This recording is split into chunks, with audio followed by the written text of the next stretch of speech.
Capítulo 9. Ya estaba cayendo la noche del 19 de septiembre, cuando el ómnibus paró frente a la puerta de la jefatura de policía de San Miguel de Tucumán. Alguien les gritó la orden de bajar y Cacho el Cadri pudo ver que había mucha gente amontonada cerca de la puerta. Ahí le cambió el humor, se envalentonó y soltó un grito. ¡Viva Perón, carajo! Y todos los demás le respondieron ¡Viva! Los policías les gritaron que se callaran la boca y los presos empezaron a cantar la marcha peronista. Mientras bajaban del ómnibus, en esos pocos metros hasta la puerta de la jefatura, cantaban la marcha peronista y les empezaron a caer golpes y patadas. Todos unidos triunfaremos y como siempre daremos un grito de corazón. ¡Viva Perón! ¡Viva Perón! Silencio, carajo. Cállense la boca ya mismo o los reviento. Todavía cantaron un par de estrofas más. La marcha peronista era un himno de guerra. Cacho creyó ver en las miradas de los curiosos más de un gesto de complicidad, de apoyo, y recuperó algo de la esperanza perdida. Los instalaron en una especie de galpón grande y vacío, separados entre sí por 3 o 4 metros, con las manos esposadas a la espalda, de cara a la pared. A Cacho le seguía doliendo la cabeza como nunca antes. Cada rato sentía que el mundo le empezaba a dar vueltas, se le aflojaban las piernas y se caía redondo. Entonces alguno de los policías de guardia le levantaba a patadas y rebencazos y lo hacía volver a su puesto. Así se pasó toda la noche. A la mañana del día siguiente los dejaron sentarse. Por alguna razón que nadie supo, al primero que interrogaron fue Ferré Gadea, el cura español. El hombre tenía labia y una historia infinita, así que se pasó horas contando su vida, el seminario en España, su primera misión en una villa miseria limeña, sus trabajos en Bolivia y Colombia. Cada tanto lo apremiaban con preguntas más concretas, le pedían nombres y lugares, pero el cura seguía con su cuento y los policías no se atrevían a cortarlo. Así se pasaron las primeras horas, las más importantes para un interrogatorio, el período en que los compañeros de los presos todavía no se han enterado de la caída y no han tomado las medidas necesarias. Pero la policía entonces era bastante inexperta en esas lides. En Buenos Aires, los padres de Cacho el Cadri leyeron en el diario de la mañana que su hijo estaba preso y se tomaron el primer avión a Tucumán. Cuando llegaron se instalaron en un hotel del centro y se fueron a ver a Benito Romano, el secretario general de la FOTIA, que les ofreció todo su apoyo y les dijo que tenían que estar orgullosos de tener un hijo capaz de jugarse por sus ideales y que era una lástima que no hubieran podido empezar la guerrilla. Acá en Tucumán, si hubieran empezado, muchos compañeros cañeros se les sumaban. Acá la gente está harta y la cosa no da para más. Nos están cerrando los ingenios, nos hambrean. Cada vez hay más gente que dice que así no vamos a ninguna parte, que la única que queda es agarrar el machete y meterse en el monte. Después, en la jefatura de policía, don Khaled hizo valer su condición de dignatario religioso de la comunidad musulmana en Buenos Aires. Le dijeron que no podía ver a su hijo porque estaba incomunicado, pero tras largas discusiones aceptaron darle un paquete de empanadas árabes que doña Esther le había traído especialmente. Más tarde, cuando volvieron a su cuarto de hotel, se encontraron con que había sido prolijamente revisado por manos desconocidas. Era 20 de septiembre, aniversario de la batalla de Tucumán. El oficial que se presentó con el paquete de empanadas triangulares estaba vestido con todos los dorados del uniforme de gala. ¿Quién es el Cadri? Cacho estaba tirado en un rincón contra la pared y se levantó despacio. Le traen esto. En cuanto vio el paquete, Cacho reconoció la mano de su madre. El engalanado le sacó las esposas para que pudiera abrirlo. Cacho le pidió permiso para repartir entre sus compañeros. Bueno, pero sin hablar. Era un momento tranquilo. Los guardias estaban distraídos y, mientras les daba empanadas, Cacho aprovechó para decirle algo a cada uno. Que no hablara del camión que los había traído, que no dijera nada de la gente que tenían en la ciudad, que negara tal o cual acción.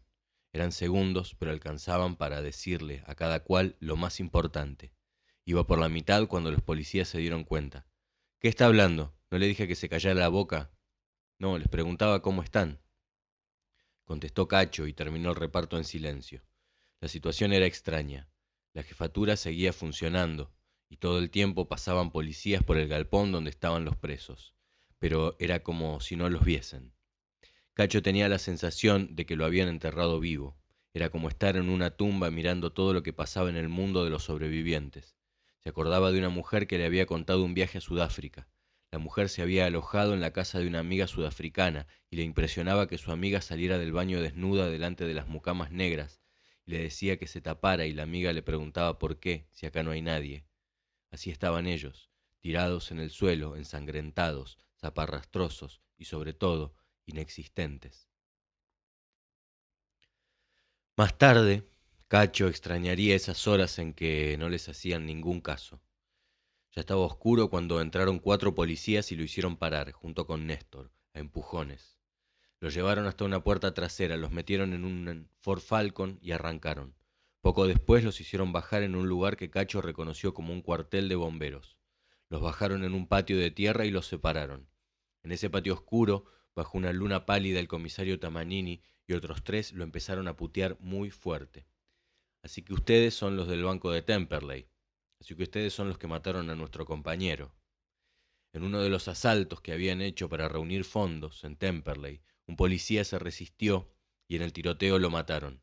No habían querido hacerlo. Justificaban la violencia porque la consideraban necesaria, legítima, revolucionaria, pero en general si tenían que tirar trataban de apuntar a las piernas, no matar a un agente o un cabo que decían también era parte del pueblo. Pero lo habían matado y un identikit que levantó la policía en el lugar dio una cara muy parecida a la de Néstor. Por eso los habían sacado de la jefatura esa noche, a Néstor y a Cacho que decían ser los jefes. Tamanini días después, le diría a Cacho que si él hubiera sabido desde el primer momento que los tipos que estaban deteniendo en Taco Ralo eran los que habían bajado a un compañero suyo, los habría matado a todos. Y también le contó que él era el cazador que había oído 2 días antes de caer, que había ido con un par de suboficiales a relevar el lugar. Esa noche en el patio de tierra las amenazas eran cada vez más pesadas y aunque estaban legalmente detenidos, los policías podían pegarle un tiro a cada uno y declarar que habían intentado escaparse. Ya había pasado otras veces. No se veía casi nada y Cacho estaba sin anteojos. Se los habían sacado al detenerlo. Cacho estaba seguro de que ahí se terminaba todo. Lo hicieron arrodillarse en el piso de tierra y le preguntaron si sabía qué era eso. Delante suyo, en un pocito, en la tierra, reconoció borrosa una bomba que habían preparado en Taco Ralo, como 2 kilos de trotil. Por un momento pensó que si la hacía explotar se llevaría con él a 2 o 3. Era por lo menos una manera de morir peleando, una última revancha. Cacho recordó el himno de la juventud peronista. Si la tumba o la cárcel nos esperan, al final en la patria sojuzgada, ahí está nuestro lugar, juventud presente, Perón, Perón o muerte, juventud presente, Perón, Perón o muerte. No podrán contra ti los opresores, ni la fuerza te hará retroceder. Por tus venas corre sangre de leones, y 1000 veces morir o vencer. 1000 veces morir o vencer. Esa era la consigna, y vencer ya no podía. Estaba derrotado, estaban por matarlo y podía llevarse a 2 o 3 con él. Cacho se inclinó hacia la bomba, adelantó las manos. No pensó en la muerte, no pensó en nada, era pura acción. Cacho ya había pasado otras veces por ese tipo de situación. Frente a la necesidad de actuar, todo pensamiento que no sirva para la acción se suspendía y dejaba paso a una claridad increíble para ver lo que tenía que hacer. Ya había estado en tiroteos donde lo único que importaba era ver bien la situación, decidir por dónde ir, a dónde tirar, cómo parapetarse. Hacer lo que había que hacer. Una calma y una agudeza tremendas, que duraban lo que duraba la necesidad. A muchos les pasaba. Un año antes había estado en una situación de mucho peligro. Había hecho todo lo necesario, había tirado justo, había salido bien. Uno de los otros había caído herido o muerto. Después, cuando llegó al refugio, ya fuera de peligro, todos a salvo, se largó a llorar un rato largo. Sus compañeros lo rodearon, lo abrazaron para consolarlo. Entonces venía el momento de la duda, de revisar lo hecho, de pensar si había actuado bien, solo después. Cacho volvió a mirar la bomba borrosa ahí adelante en su pocito y estiró las manos. Estaban por matarlo y podía llevarse a 2 o 3 con él. Un sacrificio glorioso. Pará, hijo de puta. Alguien se le tiró encima y lo apartó de la bomba. ¿Pero no ven que este hijo de 1000 putas la quiere hacer volar? En el suelo lo patearon con saña. Cacho trataba de cubrirse el cuerpo con los brazos y pensaba confusamente que había perdido otra oportunidad. Después Néstor le contaría que había tenido la misma idea, pero que a él después de pegarle le tiraron un par de tiros al lado de la oreja. Al cabo de un rato, de trompazos y puteadas, volvieron a meterlos en el Falcon. Cacho pensó que quizás preferían matarlos en otro lugar, algo más apartado, donde no hubiera tanta gente. Cuando llegaron de vuelta a la jefatura empezó a pensar que quizás no le tocaba todavía.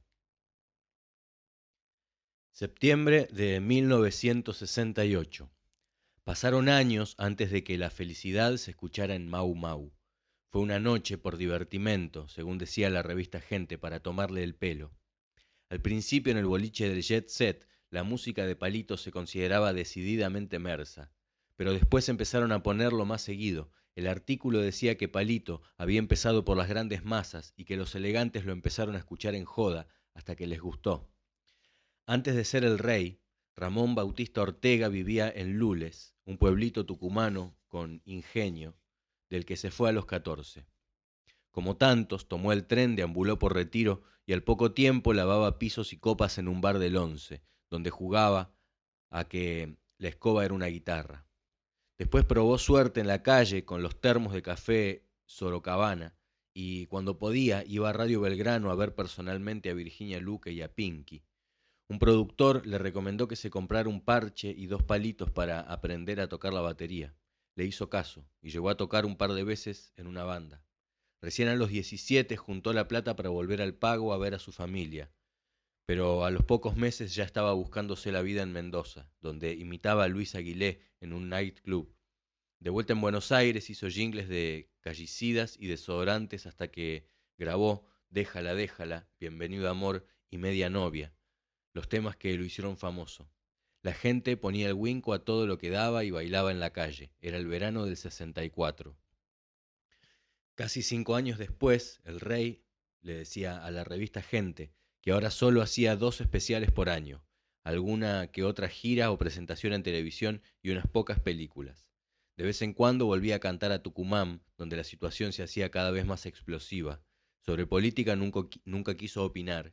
Insistía en que no era lo suyo y se cuidaba mucho de decir ni pío. Esa misma noche, en el despacho del jefe de policía de Tucumán, empezaron a interrogarlo en serio. Habían corrido los sillones y la mesa de café y le pegaban bajo la atenta mirada del libertador general San Martín, envuelto en la bandera patria colgado en la pared. Hijo de puta, cantá, hijo de mil putas. ¿Dónde carajo se reunían? Tamanini le gritaba las preguntas parado a medio metro. Cacho estaba arrodillado en el suelo con las manos esposadas en la espalda. Había 2 pesados que le pegaban en el cuerpo y alguien, desde atrás, le hacía el aplauso, trompadas simultáneas en las 2 orejas. El aplauso le hacía ver las estrellas, sin metáfora. Verdaderas estrellas sin colores. Cacho sabía que la única forma de no decir nada era hablando. Cuando a alguien le pegan y le pegan no puede quedarse callado. Puede, si acaso, confundir a sus interrogadores con lo que les dice. Cantá, ya vas a ver cómo vas a cantar.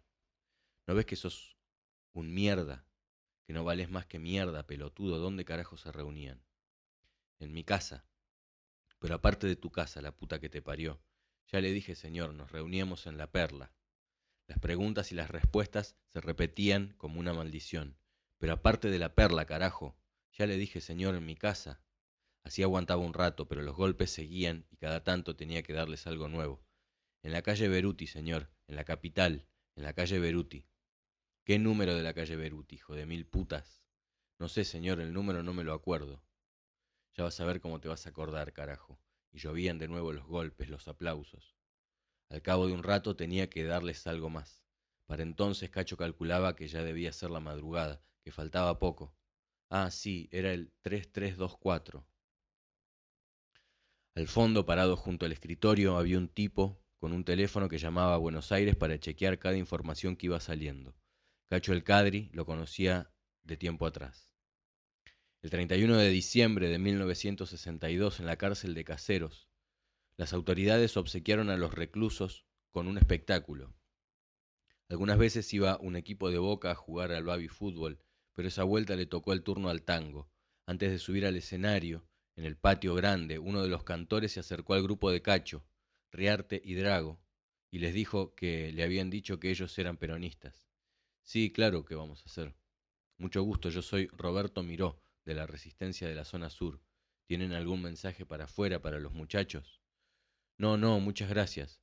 Pero ya que vos viniste invitado, ¿por qué no le pedís al director que libere a todos los que están castigados en los calabozos, a todos los compañeros?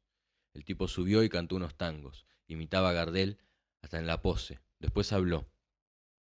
Ahora aprovecho esta oportunidad y como estamos en estas fiestas para pedirle al director que saque del calabozo. El director, como era previsible, le contestó que lo iba a estudiar y el cantor le agradeció con énfasis. Después el director no hizo nada, pero los muchachos adentro comentaron que había estado gaucho.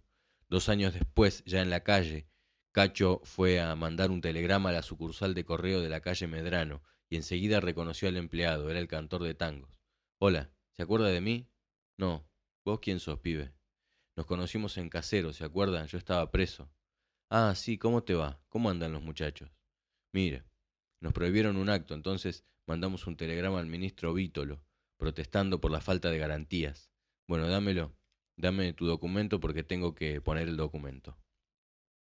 En el despacho del jefe de policía de Tucumán, detrás del escritorio con el teléfono en la mano, Roberto Miró, el cantor de tangos, hablaba con Buenos Aires a los gritos. Muchachos, es en Beruti 3324. Vayan allá, revienten todo. Y a Cacho le seguían dando como en bolsa. Media hora después sonó el teléfono y Miró volvió a atender. Se rajó una puteada y le dijo al comisario Tamagnini que ese comunista de mierda los había engañado. Miente, jefe, el hijo de puta nos mintió. Era una casa que habían usado meses atrás, un primer piso, pero hacía tiempo que la habían devuelto. Cacho pensó que podía entregarla, total no iban a encontrar a nadie, pero se había equivocado de dirección. No, no, señor, es French. Hay una farmacia en la esquina, entonces el teléfono, el cantor de tangos. Sí, French, 3324. Vean ahí, revienten a todos. Tiempo después, Cacho se enteró de que el nuevo inquilino era un oficial de policía que estuvo a punto de cobrar de arriba, y a todo esto ya estaba amaneciendo. Cacho estaba destruido, pero tuvo la satisfacción de pensar que había ganado otro día. La tarde siguiente, cuando lo llevaron al despacho del jefe, dos personajes nuevos se habían agregado al grupo. Uno era un tipo muy atildado, de pelo corto, cepillo y camisa blanca inmaculada, que le hizo unas preguntas con fuerte acento caribeño. Del otro, mucho después, Cacho supo que era un teniente coronel y se llamaba Panuncio. Pero esa noche, sin saber su nombre, lo reconoció enseguida. Mire cómo nos tratan. Usted era el que hablaba del estilo occidental y cristiano. Ah, me reconociste. ¿Y cómo no lo iba a reconocer si casi nos agarramos a piñas? 3 años antes, un tal Mosquera, uno que estaba en el comando de organización, pero tenía fama de service, se encontró con Cacho por la calle y le empezó a decir que los del MJP estaban infiltrados por los comunistas, que hablaban más como comunistas que como peronistas, y le preguntó si se animaba a encontrarse con un amigo suyo para aclarar esa situación. Este tipo tiene influencia, te puede ayudar, porque a vos te están ensuciando, ya te tienen marcado como PC. Vos sos un títere, sos buen tipo, pero sos un idiota útil. Cacho consultó con sus compañeros y quedaron en seguirle el juego a ver si podían descubrir algo. La cita fue 4 días después en la casa de Mosquera, un departamentito de un ambiente en la calle Anchorena. Cacho llegó primero y se pusieron a tomar unos mates. Al rato apareció un cuarentón engominado, de buen traje, nariz aguileña y un anillo de oro con dos cañones cruzados. Mosquera le ofreció un mate, pero Panuncio pidió un whisky. El Cadri, ¿vos sabés quién soy yo? No, la verdad que no. Me imagino que será de artillería.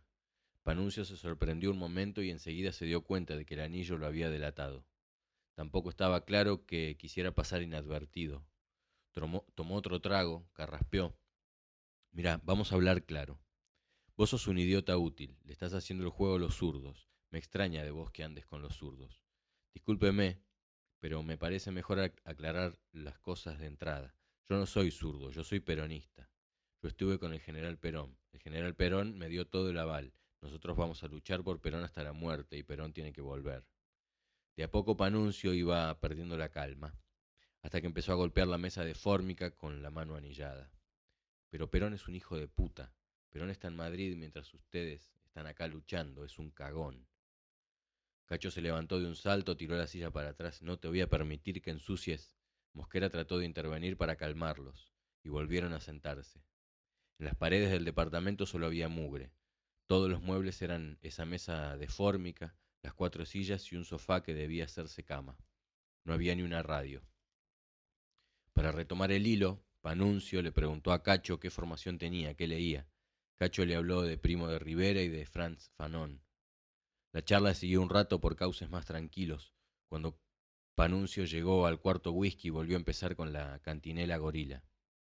Vos decís todo esto porque no sabés quién fue Perón. Perón violaba a las menores de la UES y encima quemó las iglesias. ¿No te das cuenta de que está contra nuestro estilo occidental y cristiano? ¿No te das cuenta de que es un viejo perverso? Cállese la boca, carajo, no le voy a permitir. Sí, es cierto, no tenemos nada más que hablar. Pero te hago una advertencia, vos sos boleta. A mí qué me importa. Nosotros los vamos a hacer cagar porque ustedes son unos milicos traidores que han vendido el país. Traidor yo. Yo me la jugué en Campo de Mayo. Yo me la jugué contra López Saunfranc, contra... Yo tengo los huevos bien grandes y a ustedes los vamos a hacer mierda.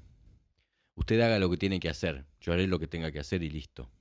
El encuentro había terminado abruptamente y Cacho el Cadri nunca había vuelto a ver al teniente coronel Panuncio. Hasta esa noche, en el despacho del jefe de policía de Tucumán, en que el hombre empezó a hacerle reproches. Pero mirá vos lo que hicieron. Esto no tiene nombre. A vos te teníamos como un peronista serio y mirá lo que nos hiciste. Pero bueno, ahora, ahora te voy a dar otra oportunidad. A mí me vas a decir toda la verdad. Yo no tengo ningún problema porque no tengo nada que ocultar, y hablando le voy a responder a todas las preguntas que me haga, pero a usted solo. Panuncio le preguntó si quería tomar algo. Desde las empanadas de su madre que Cacho no probaba bocado. Le pidió un mate cocido. Se lo trajeron. Después, Panuncio les ordenó a los 2 pesados que tenía al lado que los dejaran solos. Los pesados refunfuñaron al aceptar la orden. Cacho, te dije que ibas a terminar con los comunistas. ¿Cómo fue que se metieron en esto? No, nosotros somos todos peronistas, ya le dije. ¿Qué van a ser peronistas? ¿No tienen a ese Slutsky, judío? ¿Ese judío de mierda es peronista? Ese es un comunista, como todos esos. No, no es comunista, es peronista. Y también lo tienen a Berdinelli, que estuvo en Cuba. Era verdad, pero Cacho siguió negando. Sí, sabemos que sí. ¿Querés que te traiga las fotos, los papeles? La sesión de Ablande duró un rato. Cacho pensó que por lo menos estaba sentado y nadie le pegaba, pero no terminaba de imaginarse a dónde quería ir a parar el militar. Al cabo de media hora, Panuncio le hizo traer otro mate cocido, un par de galletas y pasó a cosas más serias. Bueno, ahora decime la verdad. ¿De dónde sacaron la plata? ¿Quién les dio la plata? A Cacho se le ocurrió de pronto una idea y le gustó. No tenía ni pies ni cabezas, pero le gustó. Mire, si esto queda entre nosotros, yo le voy a decir la verdad. Así me gusta, porque estamos entre hombres. Te prometo que de acá no sale. Nosotros hemos recibido este dinero de Argelia. El militar casi dio un salto y la voz le salió destemplada. ¿De Argelia? Cacho le contó que, gracias a sus orígenes árabes, tenían contacto fluido con el embajador argelino, Mustafa Lacheraf, y que a través de él se había contactado con otra gente que les había pasado armas y dinero. Panuncio lo seguía mordiéndose los labios excitado. Pero carajo, ¿cómo se les ocurre meterse con Argelia? Ustedes están locos, decía el militar, pero lo traicionaba la sonrisa de triunfo. ¿Y dónde se veían? En Montevideo. ¿En qué lugar? En la embajada de Argelia en Montevideo. Panuncio le preguntó 2 o 3 cosas. Después abrió la puerta y les gritó a los que estaban en el cuarto de al lado que vinieran. Vengan, che, vengan, que ya tenemos lo que necesitábamos. Cacho trató de oponerse. Pero usted me prometió que no iba a decir nada, que esto quedaba entre nosotros. Cuando se paró, vio en el cuarto de al lado a Néstor tirado en el suelo ensangrentado, jadeando. Tamagnini le tiró un par de pataditas suaves. ¿No ves que tu amigo cantó, boludo, y vos haciéndote matar como un imbécil? Cacho trató de meterse en el otro cuarto. Lo pararon en la puerta y desde ahí le gritaba a Néstor que qué le habían hecho, que no valía la pena, que les dijera toda la verdad. Desde el suelo, Néstor lo miraba con los ojos reventados por los golpes y la cara de no entender más nada. Néstor, decí toda la verdad, contales que la plata venía de Argelia y las armas de Montevideo. Alguien agarró a Cacho de los hombros y lo volvió a meter en el despacho del jefe mientras seguía gritando que le habían hecho a Néstor, que lo estaban matando, que trajeran un médico. Cuando cerraron la puerta volvió a quedarse cara a cara con Panuncio y le dijo que era un traidor. Me traicionó, su palabra no vale nada. Usted me dijo que esto iba a quedar entre nosotros dos. Panuncio se reía, le decía, ¿viste, pibe, que no hay que confiar en los enemigos? A ver si te creíste que la palabra que le das a un comunista vale algo.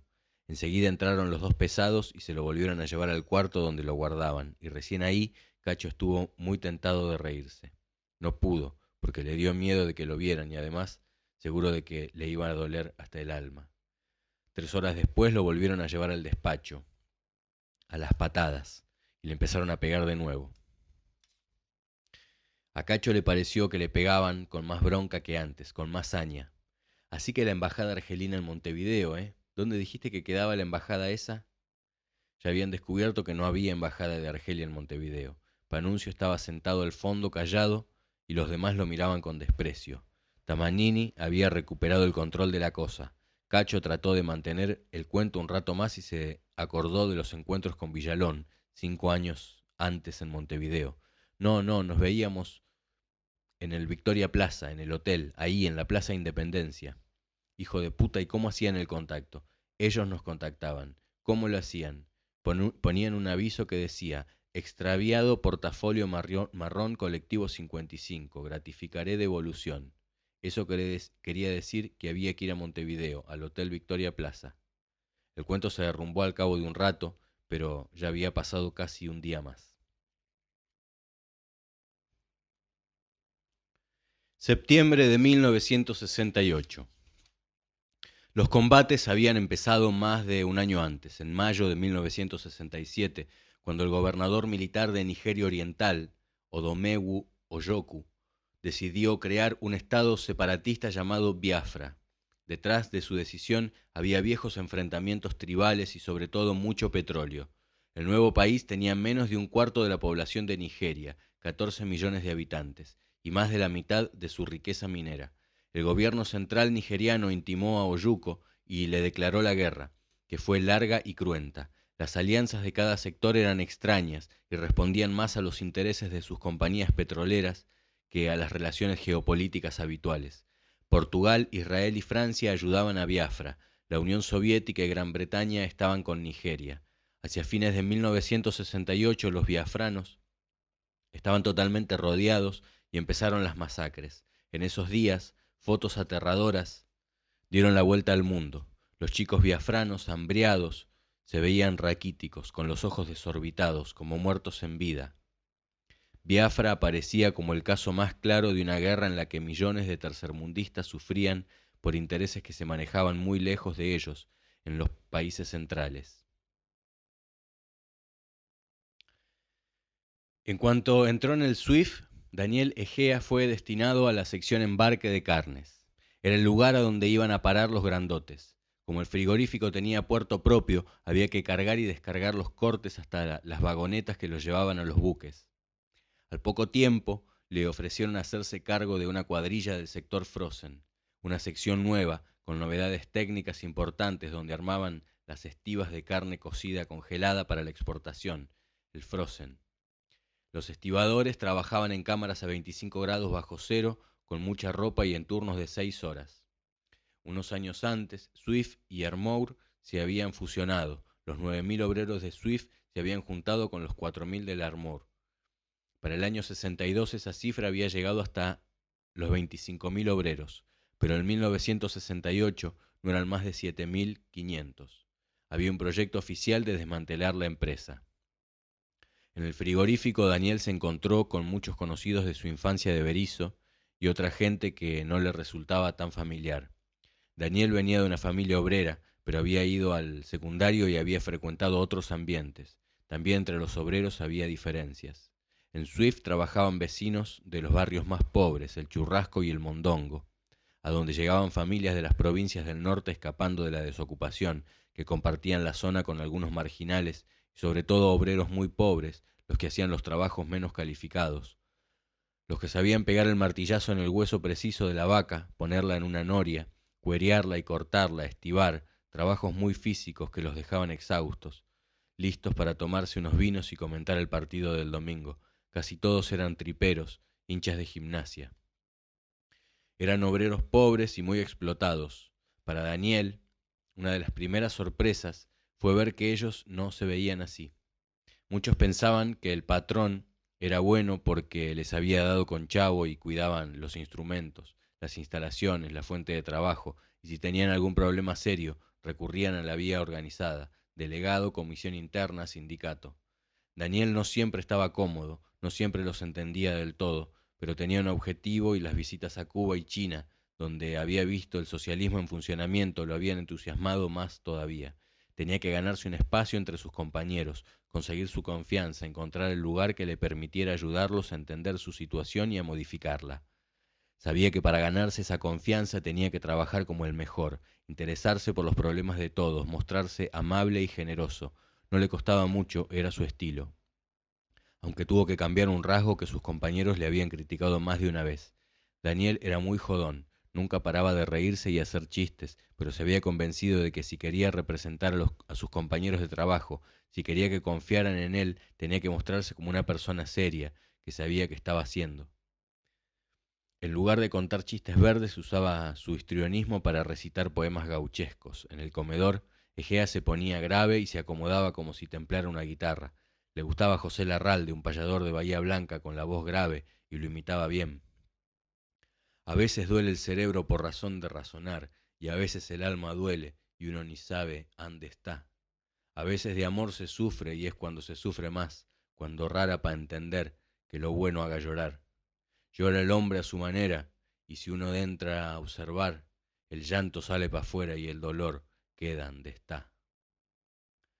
Fuera del frigorífico, Daniel seguía reuniéndose con sus compañeros. Estaba tratando de formar un nuevo partido marxista y mientras tanto estudiaban la polémica chino-soviética, los textos de Lenin o el libro rojo de Mao, que les daba una base para discutir las ideas de partido, cuadro, clase y masas.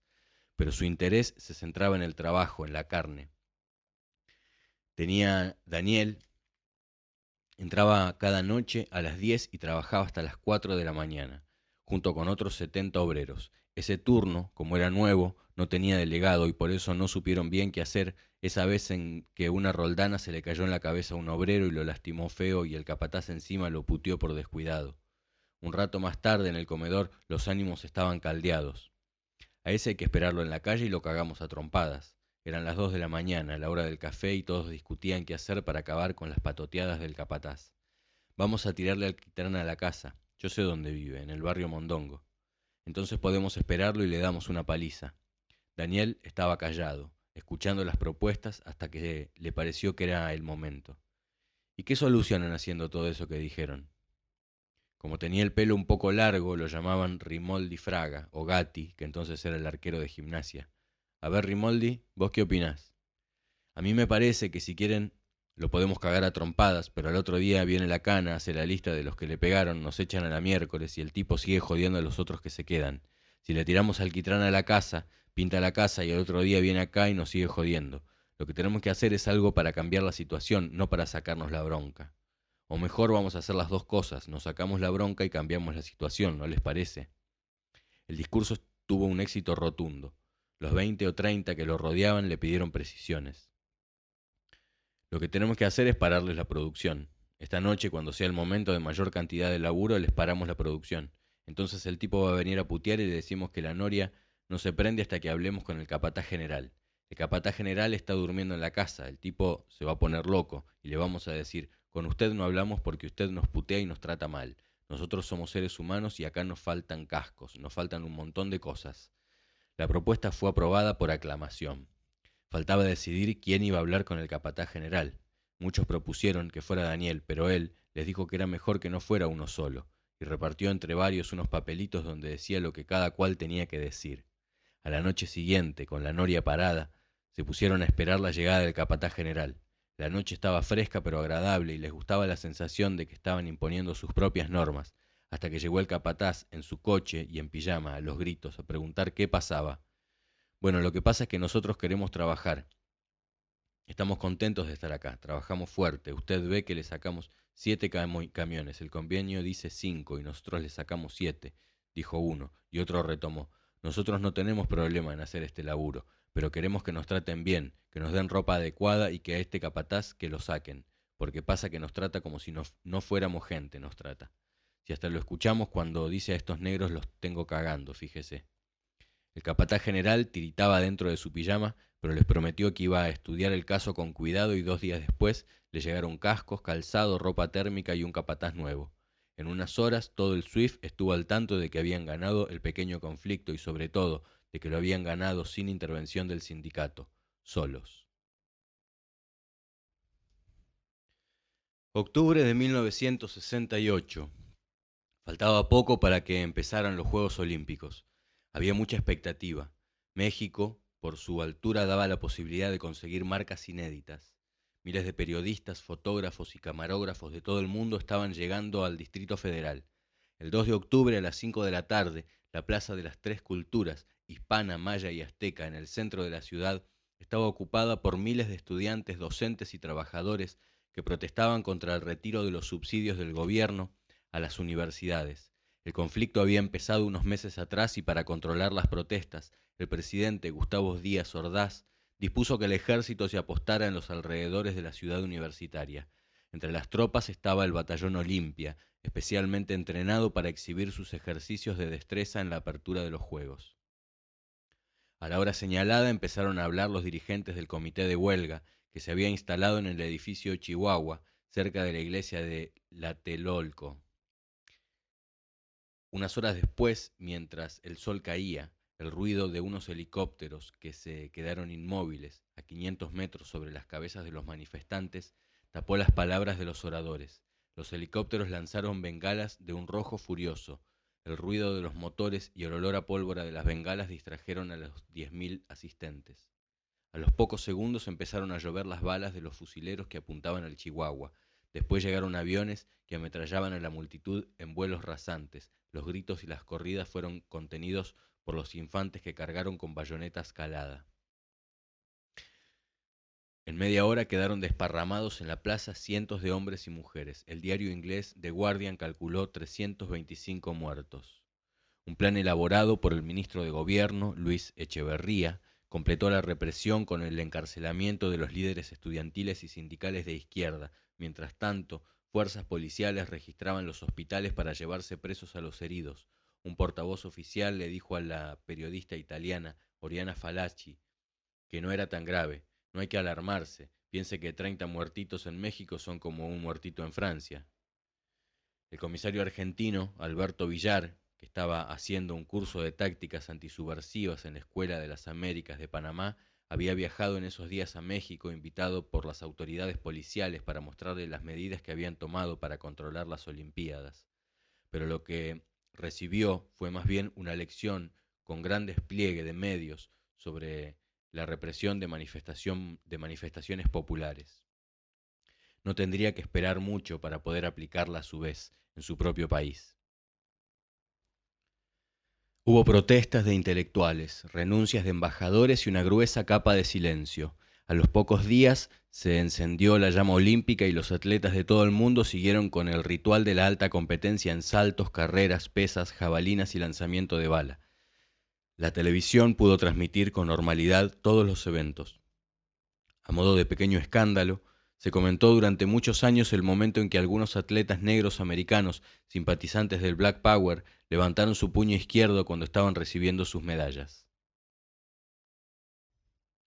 Ruso, pero este es Uriburu. Sí, Ricardo, y el de allá también. Viejo, este es un enemigo histórico. Anda a contárselo a mi abuela, Ricardo. Ricardo Cornaglia tenía una idea un poco más prolija que Sergio Karakachov de las identidades históricas argentinas.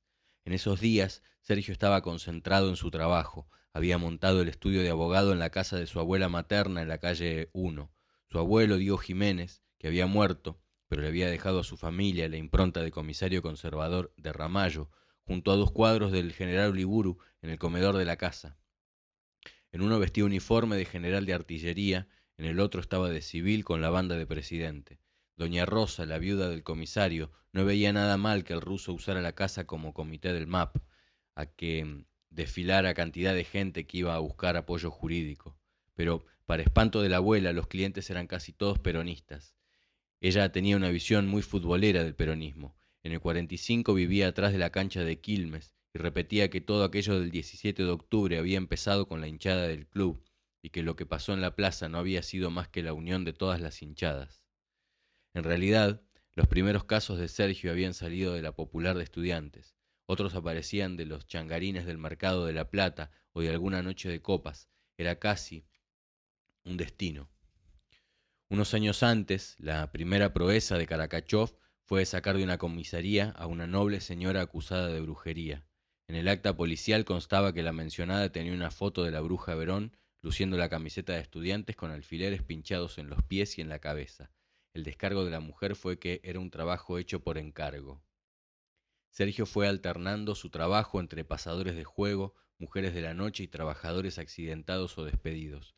De sus recorridos por la provincia de Buenos Aires con Conrado Storani, había sacado varios contactos y una vez por semana agarraba su Citroën 2CB y se iba a Chascomús a atender gastronómicos, metalúrgicos y mecánicos. A la casa de la calle 1 llegaba gente del SWIFT de Berizo, amenazada por las reducciones constantes del personal. Los del gremio de aguas gaseosas de La Plata tenían pleito permanentes entre ellos por los recorridos del reparto de soda. Los dirigentes del gremio de la sanidad y de ATE le contemplaban el perfil de un verdadero abogado laboralista. Sergio tenía un antecedente en la familia, su tío Roberto Guaresti, un abogado peronista, amigo de John William Cook, casado con la hermana de su madre, que un día de mediados del 68 lo fue a ver con el ñato Carlos Pierini, un sindicalista de la destilería de YPF de Ensenada. Esta es otra dictadura, pero en esencia es la misma. Onganía hace lo mismo que hacía Aramburu en materia petrolera. Achicar YPF para que engorden las multinacionales, le decía Pierini. Sergio, acá con Pierini y los muchachos del SUPE, sabemos que es inminente una reducción de personal en la destilería de Ensenada y van a necesitar apoyo legal. A los pocos días, Sergio se conectó con los del taller naval de Berizo, que eran más combativos y terminaron comiendo un asado en la casa del dirigente del taller, el gordo Walmer Pastor, otro peronista con fama de revolucionario. Mientras analizaban alternativas legales y no legales, estaba de visita la hermana del gordo, una mujer enérgica, alta y de anteojos grandes, llamada Eve Pastor de Bonafini, que mostraba mucho interés por lo que decían. El gordo le proponía que los ayudara. Mira, Karakachov, las cosas se están poniendo muy duras. El SUPE Nacional no nos apoya. El secretario de la seccional se hace el burro y acá se viene una pesada. En el área del taller tenemos las cosas claras porque es la gente más capacitada, con más manejo sindical, pero tenemos que ir armando una estrategia que abarque a todas las secciones y necesitamos apoyo legal. ¿Me entendés? ¿Contamos con vos? El ruso no dudó ni un momento y al día siguiente se metió a estudiar convenios y estatutos. Poco después participaba de las reuniones y asambleas de los petroleros que amenazaban con desencadenar la huelga en cualquier momento. Pero Leo, lo que pasó en París va a significar un cambio fuerte en las formas de encarar la lucha por la liberación. No se trata solamente de buscar objetivos políticos. La lección que tenemos que sacar de París es que el cambio puede tomar otros caminos culturales, ideológicos, artísticos, otros protagonistas además de la clase. Ya no es cuestión de asaltar el poder de dictadura del proletariado, se necesita pensar otras formas realmente revolucionarias de hacer política. Nicolás, acá también pasaron cosas interesantes que entusiasman, y perdóname que te lo diga así, pero me parece que son mucho más importantes. No es la paja de los estudiantes franceses, sino un movimiento sindical de liberación que comprende a la clase trabajadora más combativa contra el régimen gorila, pero que reúne a todas las agrupaciones de izquierda que quieran sumarse. En septiembre de 1968, Nicolás Casullo había vuelto a la Argentina con un ligero dejo sanmartiniano, el hijo pródigo que retorna al país para salvarlo o al menos ponerlo en la buena senda, y se encontró con que el país durante su ausencia parecía haberse puesto en esa senda solo. Nicolás tuvo la impresión de que en esos meses la política había pasado a un lugar mucho más importante que el que tenía antes de su partida, y que se estaba gestando algo distinto. Nicolás traía muchos materiales, libros, revistas y experiencias de las revueltas europeas, pero todos le hablaban de lo que había pasado durante el año en la Argentina. En un primer momento Nicolás pensó que era una muestra más del clásico provincianismo argentino. En París o en Roma los intelectuales seguían de cerca lo que pasaba en Vietnam, en Bolivia o en China, y acá ni siquiera se interesaban por lo que pasaba en París. No, y lo más importante fue la formación de la CGT de los argentinos, ¿te enteraste? La decisión combativa de la CGT con Ongaro. En Buenos Aires menos, pero en el interior tienen mucha fuerza contra los entreguistas, traidores y bandoristas, y son muy duros en sus acciones y en sus propuestas. Están sacando un diario que medio dirige Rodolfo Walsh. Te voy a pasar el programa de lucha, o mejor te llevo a alguna de las reuniones, le decía Leonardo Betanín, y sentado al lado suyo en el bar también lo escuchaba el conde Oscar Peirú, compañero de la retomada Facultad de Filosofía y Letras. En realidad, los tres se reunían a charlar penas de amores, aunque Nicolás había conocido en el barco de regreso a Betty, una profesora de educación física muy bien puesta, con posgrado de perfeccionamiento en Alemania. Al que tendrías que ver es a Daniel Hoppen. ¿Te acordás? Yo creo que puede interesarte charlar con él, le propuso Oscar. Nicolás lo conocía de la facultad de Viamonte y siempre le había caído bien. Un tipo inteligente, ligeramente fanático, incomparable orador en las asambleas, cuadro político de primera línea, pero al mismo tiempo capaz de argumentar con sutileza y de reírse de sus propios argumentos, si era necesario. Además, Daniel, como buen trotskista, seguro que estaría más enterado y entendería la importancia de lo que había visto Nicolás en París. El conde quedó en que le iba a arreglar una cita con él, que ya lo llamaría. La cosa es que seguimos sin contestar a la famosa pregunta de Sartre sobre para qué sirve la literatura si el acto de escribir, de impugnar al mundo, no impide siquiera que un chico vietnamita se salve de la muerte, del napalm.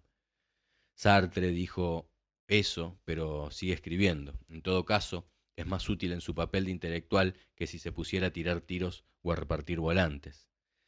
Sí, Nicolás, pero también reparte volantes y sobre los tiros, acordate su prólogo a Fanon cuando escribe que matar un policía francés por la espalda es un acto de recuperación de una identidad argelina vejada, un acto liberador. Quiero decir, la autogestación de una nueva conciencia histórica, cuando todos andan ahogados en estructuralismo francés y anuncian la muerte de la idea de sujeto, cuando todos al parecer pasamos a ser teóricamente un punto hueco en la estructura y hablados por los discursos, como dicen ahora, entonces es importante recuperar este otro discurso, el de la violencia armada del oprimido, esta otra voz, este otro texto. Nicolás Casullo y Daniel Hoppen se habían encontrado en el bar de Santa Fe y Uriburu, y hacía casi una hora que estaban enzarzados en la discusión. A Nicolás le estaba gustando, le parecía que Daniel le contestaba con argumentos inteligentes, no con patoteadas militantes, y al mismo tiempo lo iba confirmando en su idea de que ya le había llegado el momento de hacer algo, pero antes quería agotar ciertas cuestiones. De todas formas, yo creo que la militancia tendría un efecto reduccionista si un intelectual para hacer política tuviera que abandonar su campo de acción. No hagamos ni estalinismo intelectual encarcelando a Dios, a Freud y a todo el arte burgués decadente, ni un guevarismo de a ver quién tiene más huevos. Gran parte de la lectura estructuralista de Althusser es crítica y es importante para una izquierda que pretende ser históricamente nueva. También en el campo de la teoría hay que ganar la batalla y en el campo específicamente cultural. ¿Y qué querés? ¿Que funcionemos como el PC con sus compañeros de ruta? Tipo el folclorista del PC, el actor del PC, el poeta del PC, el profesor universitario del PC, el que graba discos del PC en las multinacionales y va y canta en un teatro de la calle Corrientes, le da la mitad de la plata al partido y después se va a su casa. Que tengamos gente para hacer política, gente para agarrar las armas y después la bella gente para escribir, para pintar, para pensar en la filosofía, para cantar frente a una platea burguesa y después salir en los diarios? No, Nicolás. Si lo que estamos buscando es la construcción de un hombre nuevo, distinto, el militante tiene que ser un hombre integral. Solo así se enfrenta y se derrota al imperialismo y su cultura dominante, quebrando su práctica, renegando de las instituciones que lo formaron. Si un intelectual o un artista decide asumir auténticamente la revolución, tiene que hacer las cosas que exige la revolución y además en su terreno específico, producir hechos artísticos desde la perspectiva de la estrategia de liberación armada, es decir, en función de su opción política. Si, un, si es un actor, entonces, que se vaya a hacer teatro a las villas para concientizar a las víctimas del capitalismo sobre la necesidad de prepararse para la guerra, que no se quede en el San Martín haciendo teatro burgués y poniendo a Ibsen por 20ª vez. Debe hacer teatro de la revolución fuera del teatro, sin perder sus cualidades artísticas, ¿o no? De acuerdo, pero entendé que junto a esa politización que va creciendo, junto a esa aceleración de la política, no solo se vive el fenómeno de la vanguardia armada, hay también vanguardia en el pensamiento teórico, vanguardia en la crítica intelectual, en la experiencia estética, en la interpretación de la historia. Se trata de reunir las formas avanzadas de esta época revolucionaria y que se influyan y critiquen mutuamente. Coincido, hay que encontrar una manera de que las vanguardias artísticas, intelectuales y las vanguardias políticas revolucionarias se junten, confluyan. Pero bueno, ese es el ideal. Ahora, lo importante es empezar a hacer algo en ruptura con la rutina que siempre planteó la vieja izquierda. Mientras se nos ocurre el proyecto, te propongo armar un grupo de militantes para un seminario sobre Althusser, la filosofía como arma de la revolución, el joven y el viejo Marx. Lo voy a dar yo y discutimos entre todos. Pensalo y volvemos a hablar. Tómate tu tiempo. El tiempo en esos días parecía un bien escaso, todo tenía cierto perfume de urgencia. Nicolás y Daniel quedaron en verse el otro miércoles. Daniel era un poco bajo, robusto, con una gran cabeza bien hecha y algo en el gesto o la sonrisa que lo hacía entrañable. Nicolás lo pensó y aceptó integrarse en el FATRAC, Frente Antiimperialista de Trabajadores de la Cultura. El grupo que el Partido Revolucionario de los Trabajadores estaba armando para insertarse en los medios artísticos e intelectuales. Le entusiasmaba la idea, el proyecto de proponer un debate activo, militante en el campo cultural y artístico. Daniel se lo había explicado en otra larga reunión. El PRT era un partido que se planteaba a mediano plazo la construcción de un ejército, que seguiría haciendo poco a poco y que era cierto que tenía un origen trotskista, pero que lo importante era la asunción del marxismo latinoamericanizado en las sierras cubanas. Días después, Nicolás ya estaba mezclado en la organización de un acto de los plásticos para apoyar la huelga de los petroleros de Berizo y Ensenada. A las 7 de la noche, en la esquina de Florida y Paraguay, abigarrada de gente en un abrir y cerrar de ojos, se bajaron de un camioncito 4 barriles de petróleo que se vertieron a lo largo y a lo ancho de la esquina, mientras algunos colgaban un pasacalle y 2 oradores a los gritos hablaban del arte revolucionario y de los petroleros en huelga, antes de salir todos rajando al primer sonido de la sirena policial.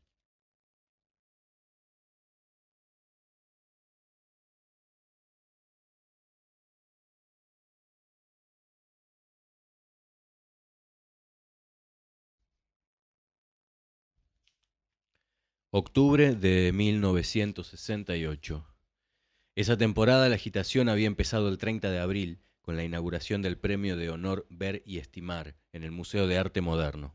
Esa tarde uno de los expositores, Eduardo Ruano, apareció con varios amigos. El grupo marchó hacia la obra de Ruano, un gran póster de Kennedy iluminado y protegido por vidrios, y lo rompió a pedradas.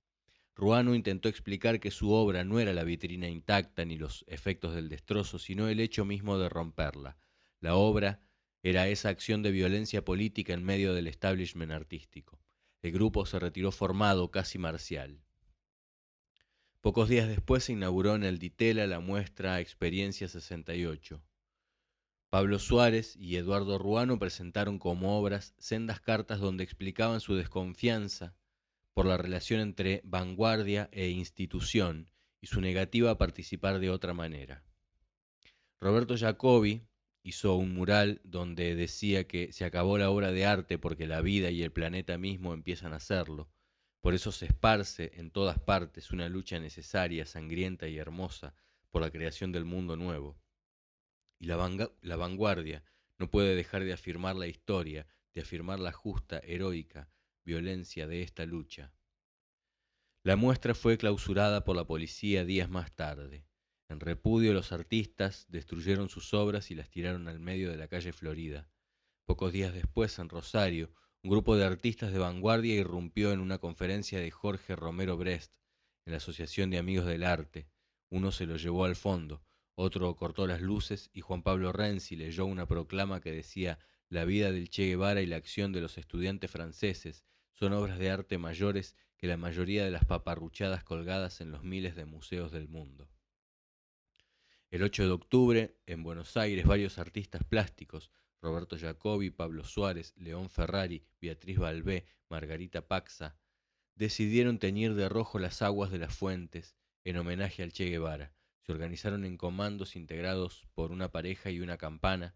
La pareja que fingía romance se las arreglaba para tirar anilina roja en el agua.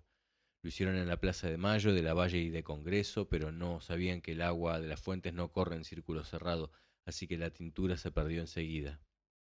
A principios de noviembre, el último gran intento de este grupo fue la muestra Tucumán Arde, en la sede de la CGT de Rosario y la CGT de los argentinos de Buenos Aires.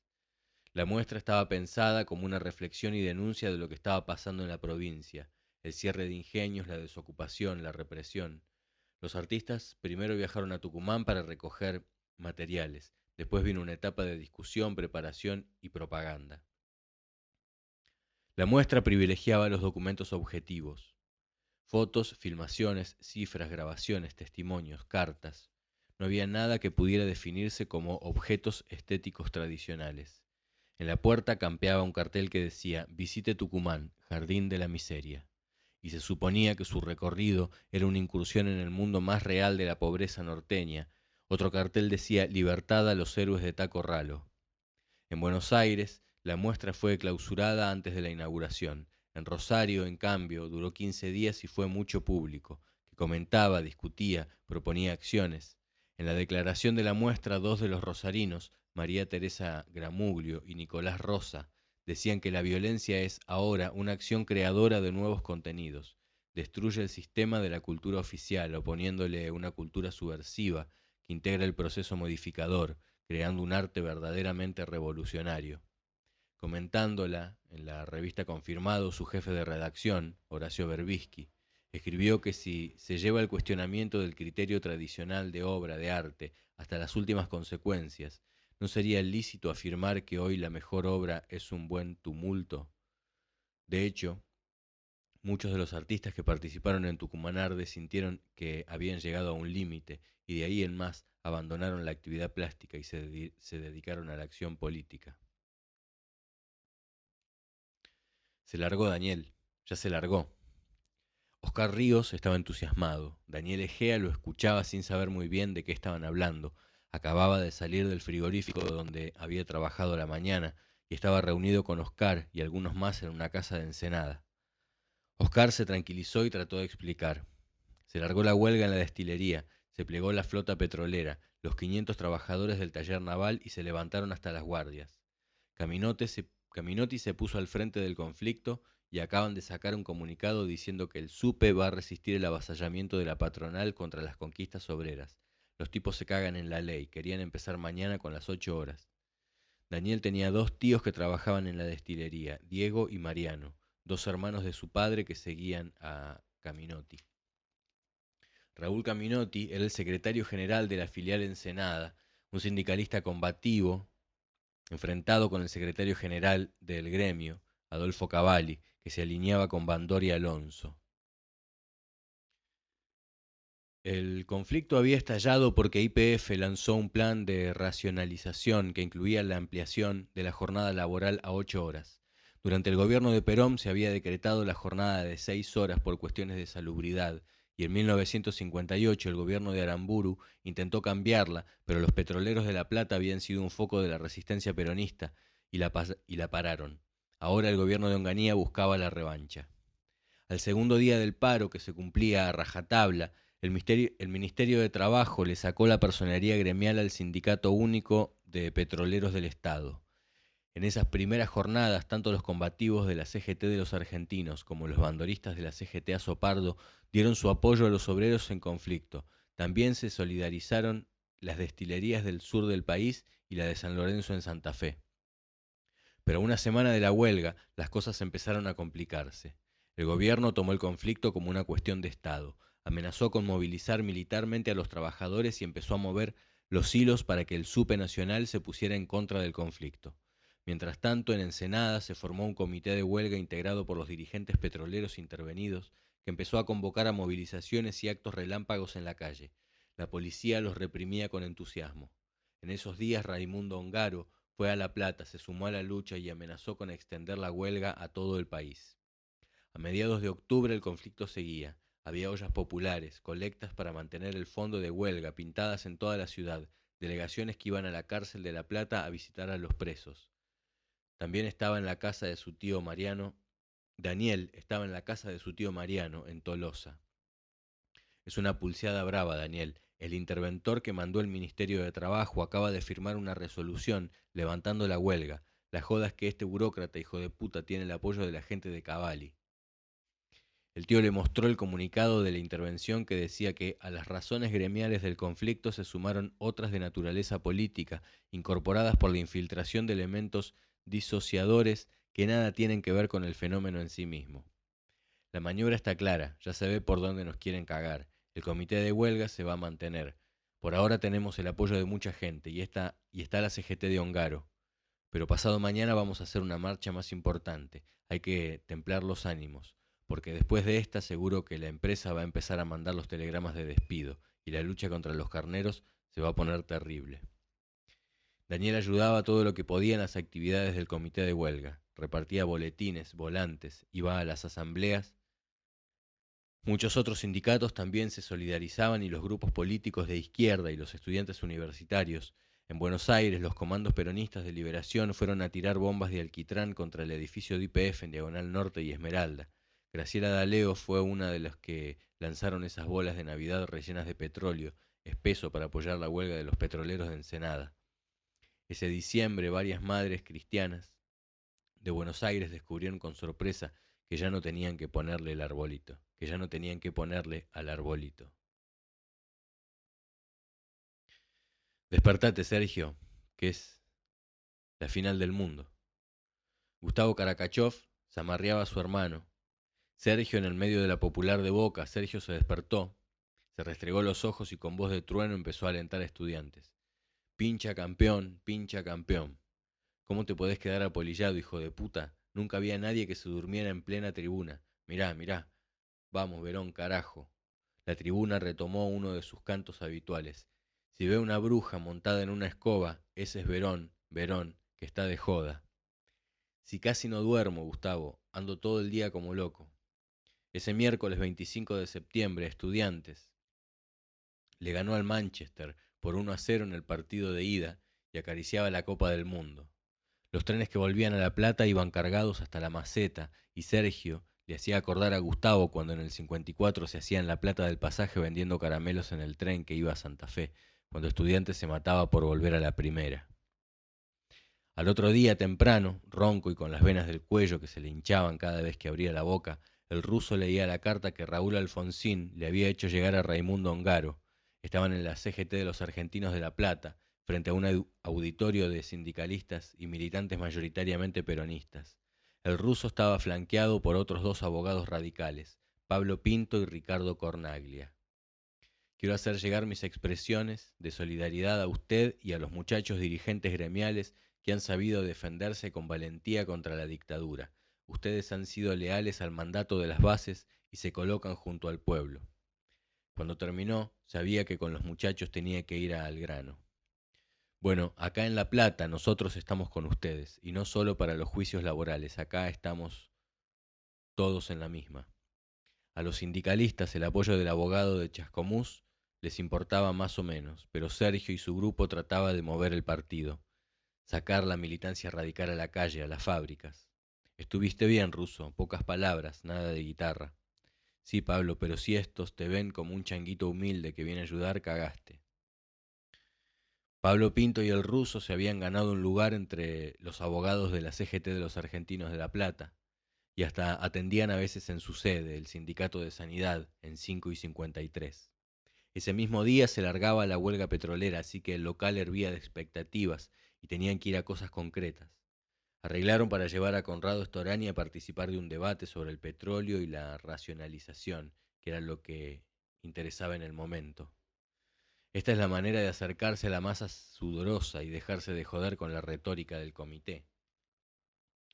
Les decía Karakachov a algunos militantes del MAP, radicales de tradición familiar que se iban habituando a esta nueva versión del partido. Sergio lo llevó a una reunión con los delegados del taller naval de YPF en una casa de Ensenada. Mientras iban les advertía: hay que coordinar, centralizar. Sin organización se nos dispersa todo. La cosa está en la calle. Para muchos militantes de izquierda de la Universidad de La Plata, la huelga del SUPE fue una de las primeras oportunidades de encontrarse con obreros reales. Todos ellos estaban de acuerdo en que la clase obrera sería el motor de la revolución y discutían horas y días si la metodología correcta sería la lucha popular, la insurrección, la guerra popular y prolongada, o alguna otra variante, siempre alejada de cualquier concesión a la democracia burguesa que decían encerraba distintos tipos de engaño y explotación. Aparecía con mucha fuerza el tema del poder. Hasta ese momento la izquierda comunista proponía transformaciones graduales, armar frentes democráticos burgueses, abrir espacios, ganar la confianza de la gente, pero no hablaban claramente de la toma del poder por los obreros. En esos debates, en cambio, la necesidad de la toma del poder como condición ineludible para hacer la revolución se volvió un tema cotidiano. Las discusiones eran eternas. En esos días de charlas y asambleas, un militante no se destacaba por sus calidades rosqueras o conspirativas, sino más que nada por tener una buena parla. Era básico saber dónde ubicar la cita adecuada, el dato correspondiente, la chicana sangrienta, un gesto, un silencio, un tono suave o una afirmación tajante. Alberto Elizalde lo sabía y lo envidiaba. Él, era más que nada alguien capaz de articular ideas, sintetizar posiciones, escribir un documento. La perorata en público no era lo suyo, y en esos días de huelga todo estaba en la calle. Los estudiantes se encontraban con sus primeros obreros y el encuentro no siempre resultaba fácil, era contradictorio y por momentos preocupante. Alberto se esforzaba, pero tenía la sensación de que sus charlas con los petroleros en conflictos le enseñaban muy poco. Le costaba salvar la barrera de dos educaciones muy distintas y la falta de acuerdo en muchas cosas. No, hermano, ustedes lo que pasa es que quieren hacer saltar todo. Para ustedes es más fácil, pero yo tengo una familia, hermanito. A mí lo que me interesa es que no nos pasen por encima los patrones, que nos respeten, como cuando estaba arriba el general. Muchos obreros en esos días le parecieron reformistas e incapaces de entender la grandeza de su propio destino. Alberto partía de la base que muchos daban por sentado en los debates de la facultad, que las estructuras del país no servían y había que acabar con ellas para empezar de nuevo. Y en cambio, los planteos de estos obreros se parecían más a los de los comunistas, un reformismo gradualista, que no podía sino llevar a más engaño y decepciones. A veces, Alberto y otros estudiantes zanjaban la cuestión con un juicio tajante. Lo que pasa es que todavía le falta conciencia de clase, no tienen el suficiente nivel de comprensión de sus propios problemas. Es lógico porque el sistema hace todo lo posible por mantenerlos en esa situación. Nuestra tarea es justamente esa, contribuir todo lo posible a su toma de conciencia. Otras veces, en cambio, había satisfacciones. En una charla, Alberto le decía a un obrero que el Che Guevara había dicho que el capitalismo era el gran enemigo de los pueblos del mundo, y el obrero contestaba que sí, que el Che Guevara.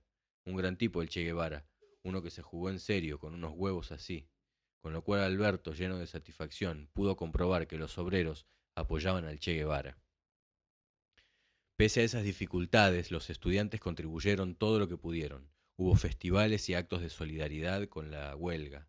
Los centros de estudiantes organizaron ollas populares, colectas, movilizaciones. Invitaban a los huelguistas a charlas y asambleas en la universidad, cortaban el tránsito, repartían volantes. Un día fueron los actores del clan Stiebel, Marilina Ross, Norma Leandro, Carlos Carela, Federico Lupi, Bárbara Mujica, Emilio Alfaro. Otro en el Teatro Ópera de La Plata cantaron Horacio Guaraní y Mercedes Sosa, que respondían al Partido Comunista. En las plateas, petroleros y estudiantes gritaban contra el gobierno militar. Podía resultar difícil, pero era también muy exaltante. Algo estaba pasando. En medio de encuentros y desencuentros, Alberto empezó a pensar que quizá él también se estuviera equivocando en un par de cosas o que al menos tenía algunas cosas que aprender. El 2 de noviembre, Daniel Egea estaba en la calle 3 y 57. Eran las 7 de la tarde. En un rato más se hacía una asamblea abierta. Daniel repartía volantes del comité de huelga a los vecinos, iba avisando a la gente. De repente vio pasar 3 coches grandes, despacio, con 3 tipos adentro cada uno. Tenían toda la pinta de botones. Un petrolero que estaba con él le dijo que no. Son gente de Cavalli. Estos están tratando de romper el conflicto de cualquier manera. Minutos después, los 3 autos estaban de vuelta en la calle 57. Se bajaron 3 tipos de un Torino marrón y se acercaron a Daniel. El petrolero ya se había ido para la asamblea y Daniel se había quedado solo. Uno gordo que tenía pinta de jefecito le pidió un volante y se puso a leerlo. Así que del comité de huelga, que vos sos laburante petrolero, vos, a mí me parece que no. Daniel sabía que no había que entrar en la provocación, pero además estaba tan en minoría que no le quedaba mucha elección. Estos son los que cagaron a palos al flaco. Dásela. La sucesión de puteadas no le dio tiempo de registrar todo lo que estaba pasando, pero tuvo reflejos para darse cuenta que era lo peor. Antes de que pudiera reaccionar, el gordo sacó de la cintura una 45. Hijo de puta, esto te pasa por hijo de puta. Sintió la punta del caño abajo de la oreja y oyó un ruido. Clic. Demasiado suave. La bala no había salido. Y ese fue el momento de desconcierto del gordo. Daniel miró la calle como si fuera la cancha de estudiantes cuando llevaba la número 8 en la espalda y salió corriendo desesperadamente. Minutos más tarde, Daniel llegó hasta la asamblea y sintió que estaba a salvo, que la multitud lo cuidaba y lo tranquilizaba. Se encontró con su tío Mariano y le contó. No sé si no tuve miedo o no tuve tiempo de asustarme, decía con una risa nerviosa y se agarraba el fondillo de los pantalones. Más vale no averiguarlo. El conflicto duró exactamente 2 meses, del 25 de septiembre al 25 de noviembre de 1968, y comprometió a casi 5.000 trabajadores, entre los 4.000 de la destilería, los 500 del taller naval y los de la flota mercante. Cada día YPF daba las cifras de los metros cúbicos de petróleo que supuestamente se elaboraban en la planta como quien da la cotización del dólar, y trataba de tranquilizar a la población asegurando que no iba a faltar la nafta. A mediados de noviembre, los telegramas de despido no paraban de llegar, pero la huelga seguía en marcha. La CGT de los argentinos intentó reunir la solidaridad del resto de los gremios, porque ya se veía que la única posibilidad de que los petroleros no fueran derrotados era extender el conflicto, pero la CGT bandorista, apoyada por el gobierno, saboteaba todos los intentos. El 12 de noviembre, la Policía Provincial detuvo con gran despliegue a 2 técnicos del laboratorio de la destilería, de apellidos Tinto y Del Piano, acusados de ser los autores de un extenso plan terrorista, y dijeron que les habían secuestrado listas de personal de la planta que no se plegaba al paro. La policía dijo que planeaban ataques contra los que no paraban. El parte decía, se prueba fehacientemente la concomitancia entre los terroristas detenidos en la calle 54 y los gremialistas. Sin embargo, 3 días después, el juez interviniente les dio la libertad a los 2 laboratoristas por falta de méritos. El 25 de noviembre, ahogado por la presión, el comité de huelga declaró extinguida la medida de fuerza y dejó librado al sindicato, cuando sea devuelto a sus legítimos dueños, los trabajadores. La continuación de las medidas de lucha. Ese día volvieron a sus tareas 2.400 obreros, los despedidos pasaban de 2.000. La jornada laboral fue de 8 horas. Por razones de competitividad, de eficiencia y de igualdad laboral, se da por terminado un privilegio tan inconveniente como injusto, informó YPF. La derrota parecía definitiva. Octubre de 1968. El general Juan Velasco Alvarado era al mismo tiempo comandante en jefe del ejército del gobierno del presidente Fernando Belaúnde Terry y jefe de una conspiración que quería derribarlo del poder. En octubre de 1967, Velasco se había complotado con otros 4 generales y 4 coroneles. El movimiento se fue extendiendo y cuando se acercaban las elecciones en las que Belaúnde tenía grandes posibilidades de ser reelegido, todos sabían que se venía la revolución. Velasco Alvarado lo justificaba ante sus pares. Fernando no es un traidor, pero es un entreguista. Las empresas norteamericanas controlaban la casi totalidad de la banca, del petróleo y la minería, de la pesca y la producción azucarera, de la generación y distribución de electricidad y de la industria textil. El panorama en el campo no era distinto. El 70% de las tierras cultivables pertenecía a 1.000 latifundistas, el 30% restante a 1 millón de propietarios, en un país con la mitad de la población campesina. A mediados de septiembre, los generales Velasco Alvarado, Morales Bermúdez, Mercado Jarrín y Fernández Maldonado presentaron a sus pares el Plan Inca, que definía las líneas del golpe y una proclama de objetivos inmediatos: nacionalización del petróleo y defensa de las 200 millas costeras para los buques pesqueros. La oficialidad peruana estaba lejos de ser una casta privilegiada. La mayoría Eran más bien petizos, de piel oscura y nariz aguileña. Además, el 80% venía del interior o las barriadas periféricas de Lima, y más del 90% había estudiado en escuelas públicas. El golpe llegó el 3 de octubre y fue casi tranquilo. Al día siguiente, Belaúnde Terry salió exiliado a la Argentina y Velasco Alvarado se hizo cargo del poder. La movilización inmediata por la reforma agraria, la organización popular y la olla de nacionalizaciones unía uniformados con cholos de poncho y sombrero. La imagen del dios Incari, hijo del sol y creador del hombre, flameaba en los cuarteles y oficinas públicas. El quichua y el aymara pasaban a ser idiomas oficiales.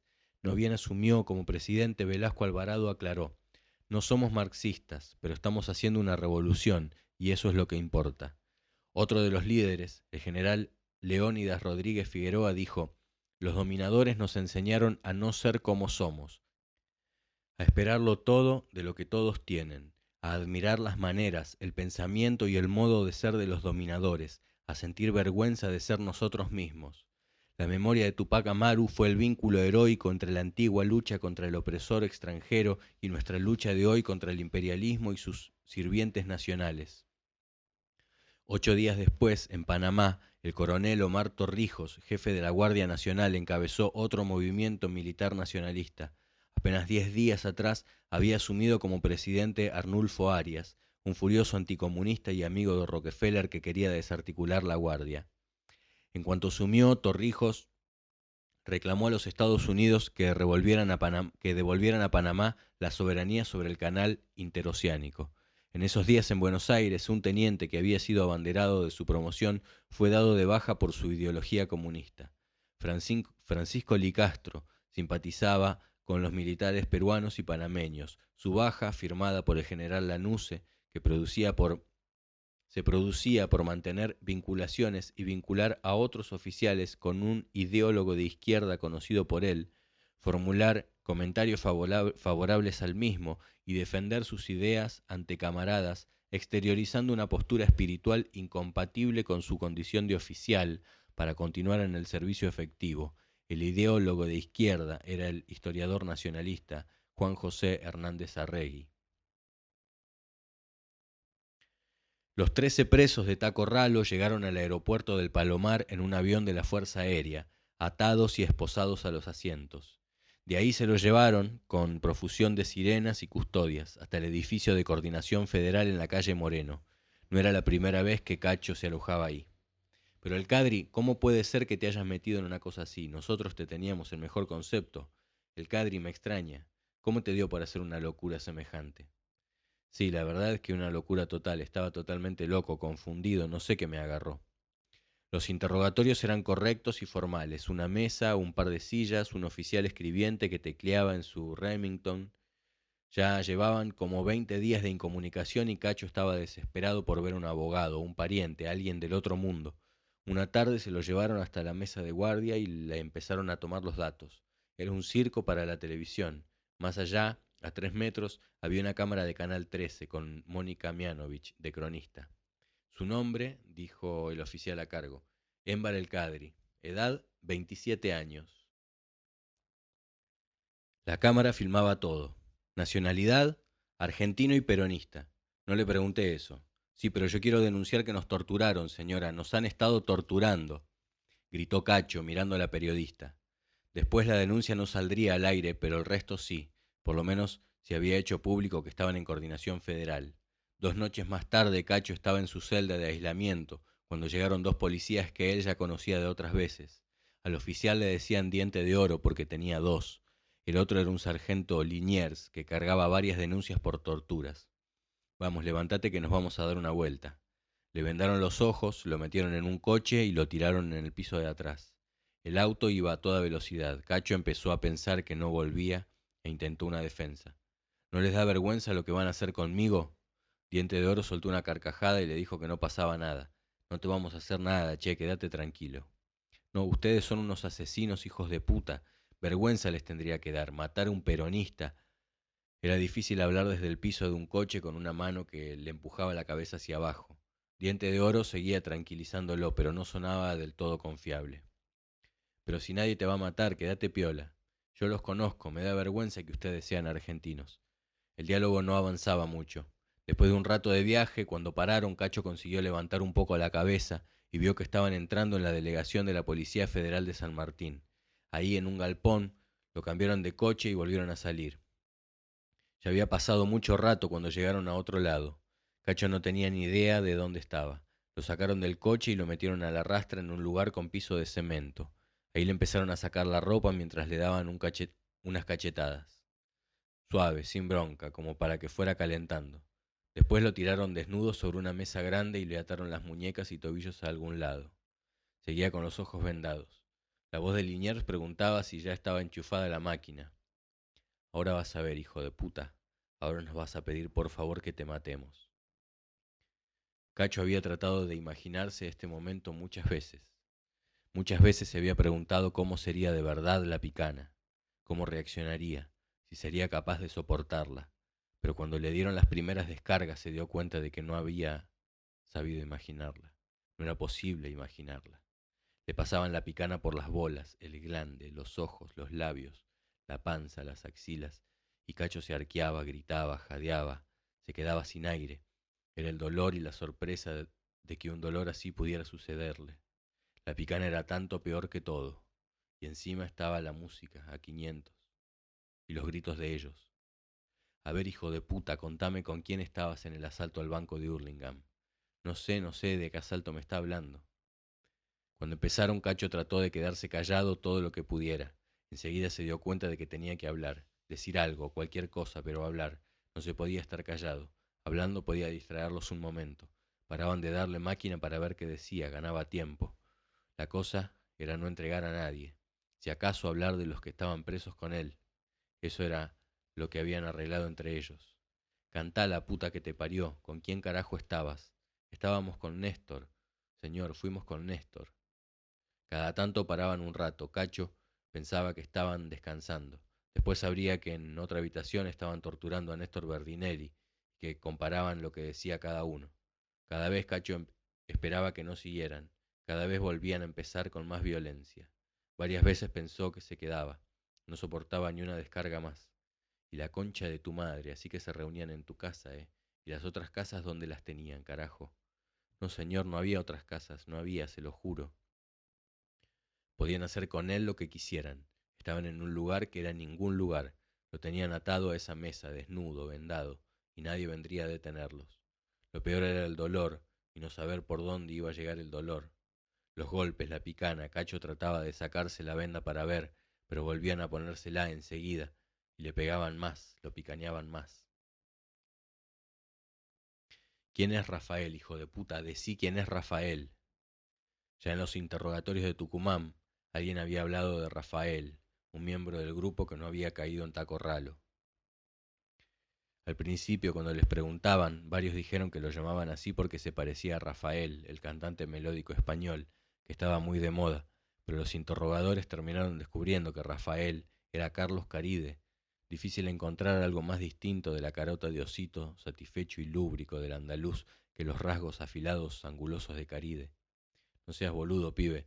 ¿No ves que ya sabemos que Rafael es Caride? Le decía una voz de un tipo que no había podido identificar y que de vez en cuando se hacía el bueno. Cacho trataba de saber cuántos eran. Además de Dientes y Liniers, debían haber otros dos, pero no estaba seguro. No te hagas pegar al pedo, pibe. ¿No ves que ya sabemos? Cacho se resistía a hablar de Caride, su amigo y compañero de tantos años, y seguía cobrando como en bolsa. No soportaba más. Ellos ya sabían, querían que él lo dijera para basurearlo, para quebrarlo. Cacho conocía muchos nombres y direcciones y no había cantado ninguna. Pelotudo, vas a hablar de una vez la concha de tu madre. Pensó que ya habían pasado muchos días y que a esa altura Carlitos ya estaría en Tombuctú, y que si les decía que sí, a lo mejor lo dejaban descansar un rato. Un rato necesitaba solamente un rato. Sí, Rafael es Carlos Caride, tiene razón, señor, tiene razón. Bien, pibe, así me gusta. Me parece que ya estás aprendiendo. La tortura se dio.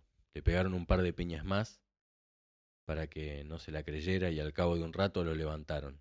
Lo vistieron y volvieron a meterlo en el piso del coche. Estaba amaneciendo, Cacho estaba destruido, le dolía hasta el alma y no sabía si lo estaban llevando de vuelta a una comisaría o a pegarle 4 tiros en algún descampado. Tampoco sabía cuál le parecía peor.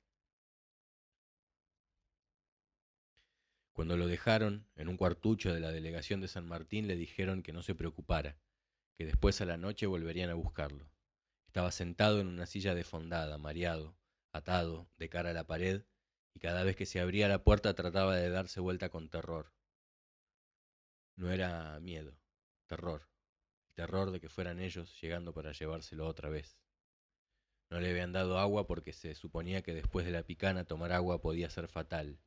La noche anterior le habían sacado los anteojos. Cada vez que aparecía alguien Cacho, le pedía sus anteojos. ¿Para qué querés los anteojos si igual sos boleta? ¿No te das cuenta? Cacho pensaba que esa noche no iba a poder aguantar más. Recordaba las descargas, le dolía cada centímetro del cuerpo y estaba seguro de que esa noche no iba a poder callarse.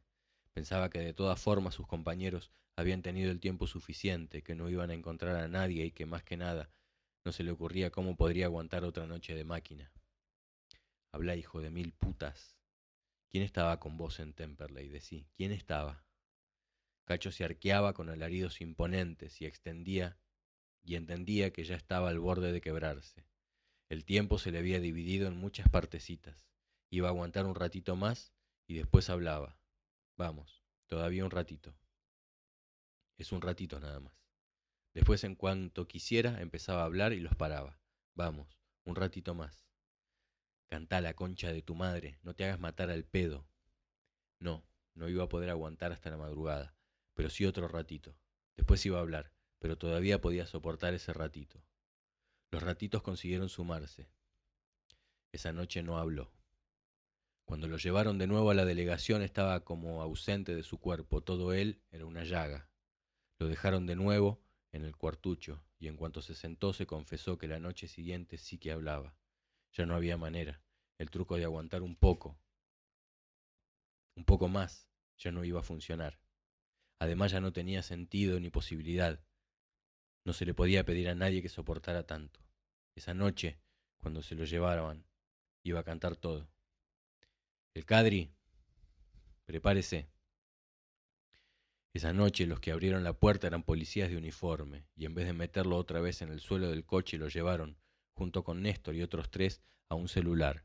Al cabo de una hora de viaje los bajaron en la comisaría de Temperley. La entrada fue espectacular. Estos son los hijos de puta que lo mataron al turco, gritó un oficial, y ahí nomás en el vestíbulo los empezaron a patear y golpear con la mayor dedicación. El comisario apareció al momento. Acá no se le pega a nadie, carajo. Señor, estos son los que mataron al turco. Hijos de puta no van a salir vivos. Vamos, hay que darles. Pero el comisario les dio orden de dispersarse y enseguida llegó un suboficial que había estado en el tiroteo y dijo que no habían sido ellos. Estaban flacos, pero perros flacos. Estaban flacos como perros flacos. El comisario les hizo llevar unos platos de sopa y tuvo que pasar la noche con ellos, para evitar problemas. Y a la mañana siguiente se presentó un médico de la policía. Tenía 50 y pico de años, un bigote renegro y la chalina al hombro. Revisó a Néstor y a Cacho con bastante cuidado. Qué bárbaro, no se puede creer lo que les han hecho estos muchachos. Tenían quemaduras en todo el cuerpo, varias costillas rotas, moretones innúmeros. Qué animales. Llevo 20 años en la policía y nunca había visto una cosa así. El médico le acercó un espejo para que se viera y Cacho se asustó. Estaba deformado, no se reconocía. Más tarde los hicieron pasar en ronda de reconocimiento. Los que estaban a su lado venían bien vestidos, recién afeitados. El oficial a cargo le preguntó al testigo: ¿Usted reconoce entre los que se encuentran en esta fila el individuo que lo asaltó en las condiciones arriba mencionadas? El tipo miraba y decía que no. ¿Cómo que no? El oficial se calentaba. Nosotros los detenemos, nos rompemos todos para agarrarlos y después ustedes se cagan en las patas. Pero no hubo caso. A la tarde les dijeron que tenían que devolverlos a San Martín. El terror, otra vez. Cacho intentó hablar con el comisario de Temperley, explicarle que si volvían a San Martín los iban a torturar otra vez, que los iban a reventar. El comisario le dijo que lo sentía, pero sus órdenes eran devolverlo. Cuando llegaron los recibió una doble fila de policías que los surtían de golpes y patadas. Después lo metieron en en unos calabozos minúsculos, individuales. Al cabo de un rato un oficial fue a buscar a Cacho y lo llevó hasta la guardia. Acá vino su familia y le trajeron esto. Gracias. Tómelo. Era un termo. En cuanto empezó a tomar, Cacho le encontró un gusto extraño y los policías largaron las carcajadas. Lo habían llenado de pis y se divertían mucho con el chiste. Pero después lo metieron de vuelta en el calabozo y esa noche no se lo llevaron. Ya habían pasado casi 25 días de incomunicación. Se había formado un grupo de abogados de la CGT de los argentinos para defenderlos y la presión de afuera iba dando resultado. Entre los abogados estaban Ventura Mayoral, Ortega Peña, Dualde, Celaya Más, Calcaño, Aragón, Ortigosa, Deleroni, Landaburu, Lifchitz, Galín, Kestelboim, Kapeluznik, Smoliansky, y habían conseguido que se les hiciera un peritaje médico por la defensa. Lo que no consiguieron fue peritos forenses. Entre los médicos comprometidos que estaban dispuestos a hacer el peritaje, ninguno había seguido esa especialidad, así que 2 días después los abogados estaban en la puerta de la delegación San Martín con una pareja de médicos psicoanalistas que militaban en la CGT de los argentinos, Marta Rosenberg y Blas de Santos, explicándoles que tenían que observar, que preguntar cómo se hacía un peritaje. Cuando entraron los médicos, Cacho y Néstor estaban tirados sobre unas mantas en un calabozo, estaban destruidos, y Cacho repetía en una voz susurro que les estaban pegando muchísimo. Nos están pegando muchísimo, hagan algo, nos están pegando muchísimo. Bueno, ¿por qué no se desnudan así los revisamos? Pero con la señora acá adelante. Cacho estaba muerto de vergüenza y no quería sacarse el calzoncillo cubierto de sangre. No se preocupe, yo soy médica. No, pero ¿cómo me voy a quedar desnudo? Al día siguiente los cargaron a todos en un camión celular y se los llevaron a la Brigada de Investigaciones de La Plata. El oficial que los recibió quiso que quedara constancia del estado en que se los entregaban, para no meterse en problemas, y les dijo que ahí nadie los iba a tocar un pelo. Cacho pidió permiso para ir al baño. Era un truco de preso viejo. Si lo dejaban ir al baño era que la cosa venía liviana, si no, mala fariña. Lo dejaron. Junto al agujero, Cacho encontró unas hojas de diario de una semana antes. El diario contaba los actos relámpago del 8 de octubre en Corrientes y Callao para conmemorar el primer aniversario de la muerte del Che Guevara, y Cacho lo leyó con fruición. Después decía que en varias plazas de la ciudad jóvenes peronistas habían tirado petardos y volantes por el cumpleaños de Perón y solidaridad con los guerrilleros de Taco Ralo. Cacho se emocionó. Y que en uno de los actos habían detenido a Horacio Mendizábal, un democristiano que él conocía, y que había habido muchas declaraciones de solidaridad con ellos, entre ellas la del secretario general de las 62 organizaciones, que decía que no nos llama la atención que existan brotes guerrilleros en nuestro territorio, ni tampoco que se los trate de calificar de comunistas, de filo o castrocomunistas, peronistas de izquierda, etc. Lo que sí conocemos es la injusticia social en que se vive y la entrega que se está haciendo del patrimonio nacional por la poderosa influencia de los monopolios internacionales. Varios otros grupos peronistas insistían en que los presos de Taco Ralo también lo eran, y la CGT de Paseo Colón protestaba contra la presencia de asesores norteamericanos entre los policías que los habían detenido. Los argentinos exigimos la salida de estos cuerpos armados que no son de liberación sino de opresión de los pueblos. Cacho pensó que el caribeño que había visto en Tucumán debía ser uno de ellos, pero sobre todo tuvo un gran ataque de alegría. No estaban solos, no solo estaba perdido, no todo estaba perdido. Afuera había gente que seguía haciendo cosas y que respetaba y valoraba su sacrificio. Al otro día los volvieron a subir a un celular para llevarlos a la cárcel de La Plata.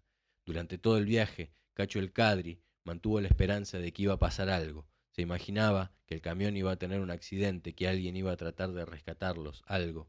Media hora después, el camión se frenó y Cacho escuchó desde adentro el ruido de unas puertas de fierro que se abrían. Después el camión avanzó y las puertas volvieron a cerrarse.